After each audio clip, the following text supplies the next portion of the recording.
Now they're about to get in the car. Oh my gosh. The guys carry.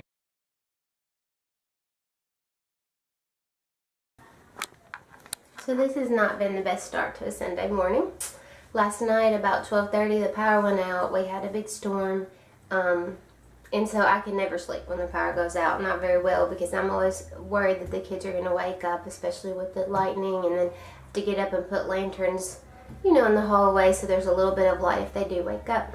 Thankfully it did come back on, but last night I had to do like an emergency load of laundry, and I couldn't stay up past 11:30 to put it in the dryer, so I thought, oh, I'm going to get up in the morning and start the dryer. Of course, now the power's out, so by the time we get back home, I think the clothes will smell like, you know how wet clothes smell, so I'll probably have to rewash them.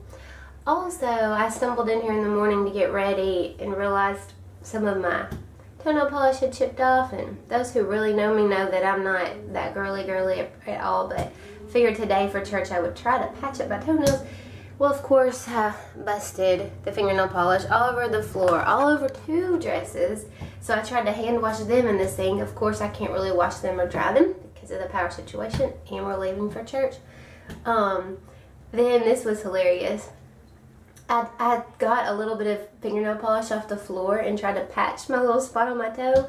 And then I was like, there could be glass on the floor. And I grabbed a pair of socks and put them on. And you know, that wasn't a very smart idea. Also, my hair will go looking like this because I can't use my hair dryer. So, this is the Sunday that I leave to go to camp. I'm excited. I'm nervous. Things are just different.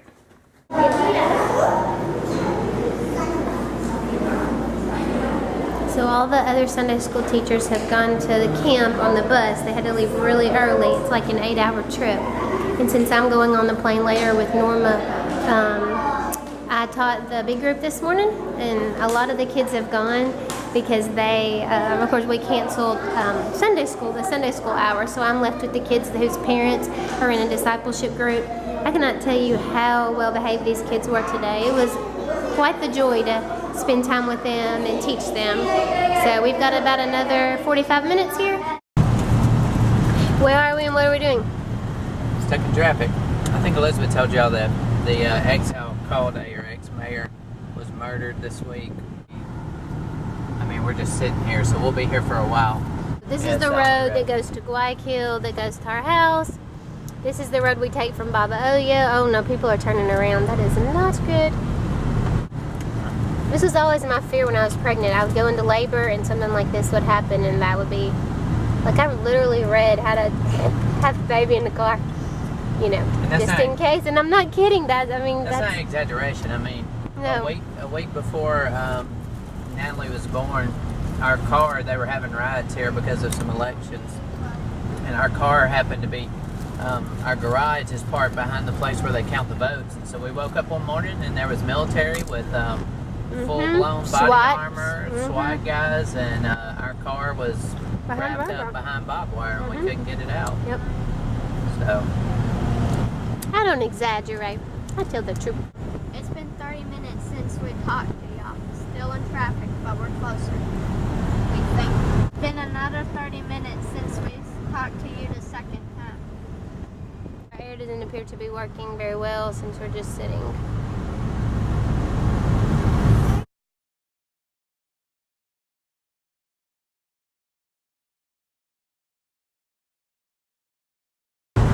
Question of the week. What's a funeral like here, and have you ever been to one? No, I've never been to a funeral here. I've been to the Velorio, where you go and sit with the person. They have the body at the house. I've been to 3 of those. Because usually here, you know, they don't embalm, so the day the person dies is the day they put them in the coffin and have them at the house for like visitation. That's what you call it in the States. But I've never actually walked and, you know, to the funeral. In Costa Rica, I went to one. Yeah, our landlord died in Costa Rica. And here too, you have to go and rent the equipment, like the lights and the curtain. They have a curtain, and then they have one of those letter signs. You know those light up signs? Yeah. They move the letters around to make it say whatever name the person died. Some big brown curtains. Yeah. Black. Go ahead, say what was that? Everybody wears white or black. And then Look, like these people, they've come from the funeral. We've got a Nike shirt. We've got something that says God on it. We've got a Hilfiger shirt. And we've got some kind of like polo shirt. or no shirt and being very, very drunk is acceptable too.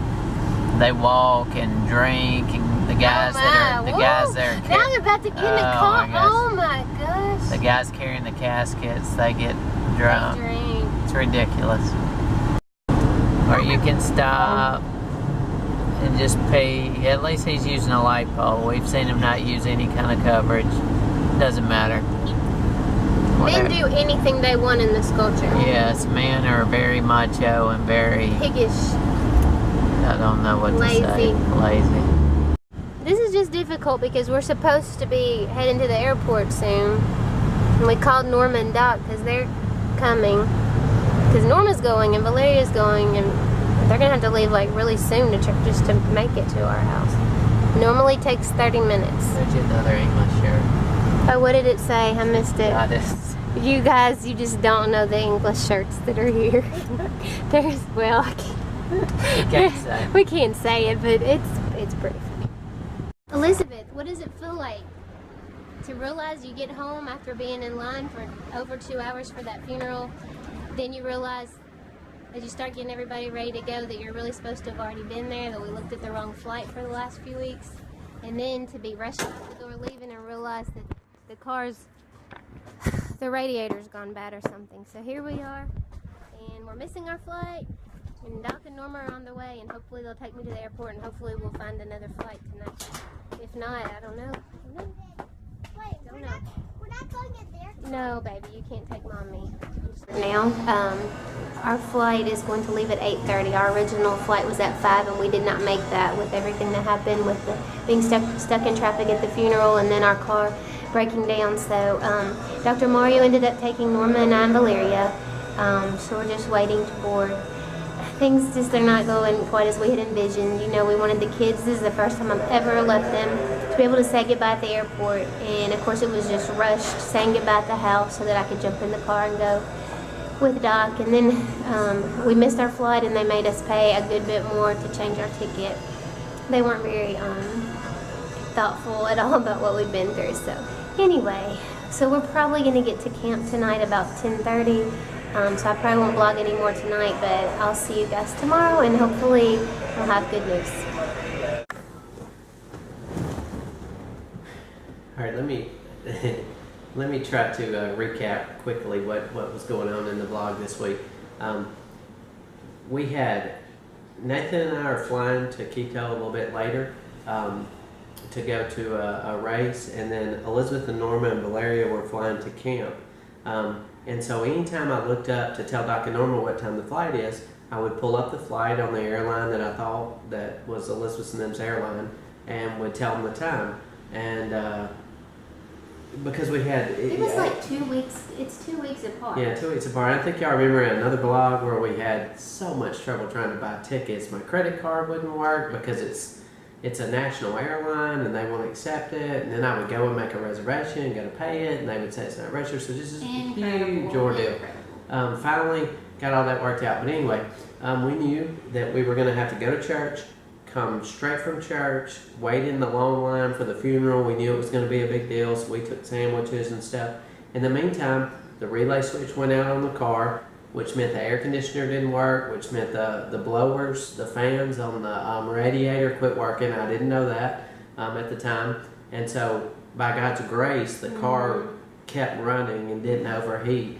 As we were getting close to the house, I could tell the car was starting to mess up, and didn't think anything about it. Ran in the house, double-checked the flight, and when I went to register, I was going to go ahead and log them in, or check them in. It wouldn't take their names, and I was like, what is going on here? And then it hit me, and I realized, oh, I have the wrong flight. So when he said my name, yeah. That tone, I knew that it was not good. Yeah. So I figured out that their flight was actually leaving in like 45 minutes, and I was like, well, there's no way we're going to make that flight. I said, but let's go. We'll go ahead and go to the airport. Doc and Norma, instead of stopping by our house, can just keep going, and they can meet us at the airport. Jumped in the car, got about, I don't know, 100 yards up the road, and the car I don't remember if it went it bad. started. It Was just bucking luncheon. and So anyway, we got the car back home real quick, and Yeah. then as soon as we got home, and the needles started going up, it started overheating, started smoking. So we had to push the car back in the garage. In the garage, got it pushed back in, and that's not easy during rainy season. The mud's real slippery and stuff. So we got all that done, and then finally Doc and Norma got here because they had been waiting in the traffic as well. Went to the airport. I stayed here with the kids, and that was tragic in itself. yeah, I 'cause had that- never left. I had never, ever left, and so it was like a big deal. Talking through the whole circumstance a week before, you'll take mommy to the airport, you know, especially for the little ones. This is how it'll be. I think they had made me some goodbye cards, and then boom, all of a sudden, no, you're not taking mommy to the airport. Somebody else is taking mommy. Everything's chaos. Mhm. It was sad, Yeah. So anyway, they were able to get to the airport, but then get a different flight, but the people were super rude to them and just Super wouldn't believe them. We're like, well, you super should have been rude. here, and so they wouldn't change their flight. Ended up having to purchase new tickets, which was another $300 or $400. They ended up getting to the camp really like late 11 o'clock when at they should have night. been. They should have been there at like 5 in the afternoon or something. Y'all remember, I don't know if y'all remember from the beginning of the vlog, I said I hadn't slept good that night because the power had gone out and I had all that wet laundry, and then I broke the fingernail polish all over my dress. I mean, it was just a day. It was just Yeah. a day. And so, you know, trying to put things in perspective, we're not trying to be negative in any way. God is so gracious to our family, and we had the money to purchase new tickets and things. And but really, like I said, the point of this vlog is really to let you see our life and see what it's like, the reality of our life here on the field, and hopefully not scary any of you, but those that as you think about ministering to your neighbors and ministering to people you work with and stuff, just know it's not easy. And so you have to push through that and let God lead you through that and get things done. And don't let that be a hindrance to you not sharing the gospel. So, The next vlog, you'll see camp and what all happened that week. Yep. That 3 days. 3 days, 3 yeah. days, it felt like a week. Yeah. Okay. All right.